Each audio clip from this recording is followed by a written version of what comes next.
Let me call your attention to the first Republican debate. Remember that Donald Trump was the only candidate on that stage who said he would not pledge to support whoever the eventual Republican nominee is.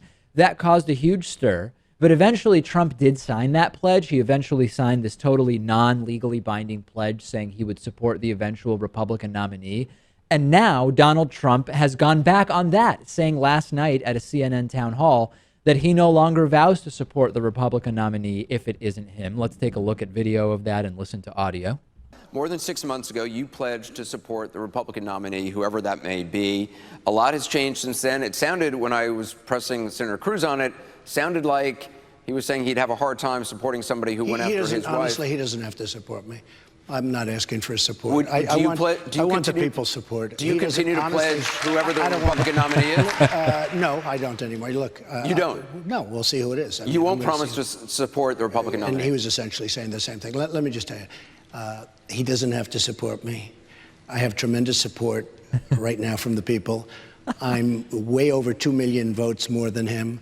So the pledge you took is null and void. The idea of supporting whoever the Republican nominee is, you say you will no longer guarantee that you will support the Republican nominee. I have been treated very unfairly. Look, I won the state of Missouri, right? No, I have. Cruz people.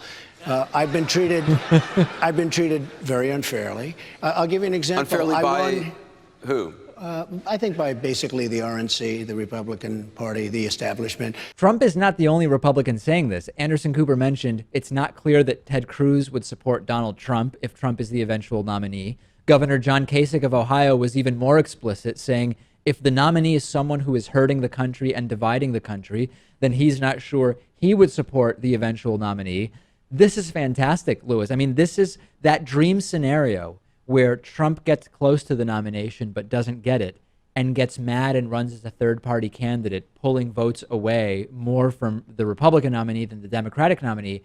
Step one in that direction is Trump saying he would not necessarily support the eventual Republican nominee. We have step one on camera now. And this is probably the most endearing clip of Trump I think we've ever played because why should you support the establishment? He's right. The establishment has not treated him fairly. Whether they should or not is another matter. But right, but he's building a case to justify why he would run as a third-party candidate, isn't he? Yeah, he is. And it makes perfect sense. I think he should. And not just because the establishment has been unfair to him. I think that as an anti-establishment candidate and someone who it's looking like they should receive the nomination, if he doesn't, why not? I wonder when the last time was that every primary candidate remaining would not vow to support the eventual nominee. I mean, think about what we have here. We have a situation where there are 3 Republican candidates remaining, and 100% of them are not committing to support the eventual nominee.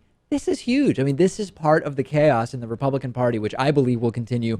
If Trump is the nominee, it's chaos because Trump, number one, does not represent what have become Republican values in many ways. At the same time, he represents the worst of what have been the sort of unspoken Republican values in many ways, disaster. And if the Republican establishment pushes Trump out and selects somebody else, that also shows the utter bankruptcy of the Republican Party being totally undemocratic. I think this is going to be chaos for a while. It will be. This is another reason why we shouldn't have parties at all, right? It's another argument as to why we would be better off if people voted on issues rather than party. But it's a lot more difficult to do that. It's much easier to show up at the voting booth and just look at the letter next to people's names and start checking boxes. We know that.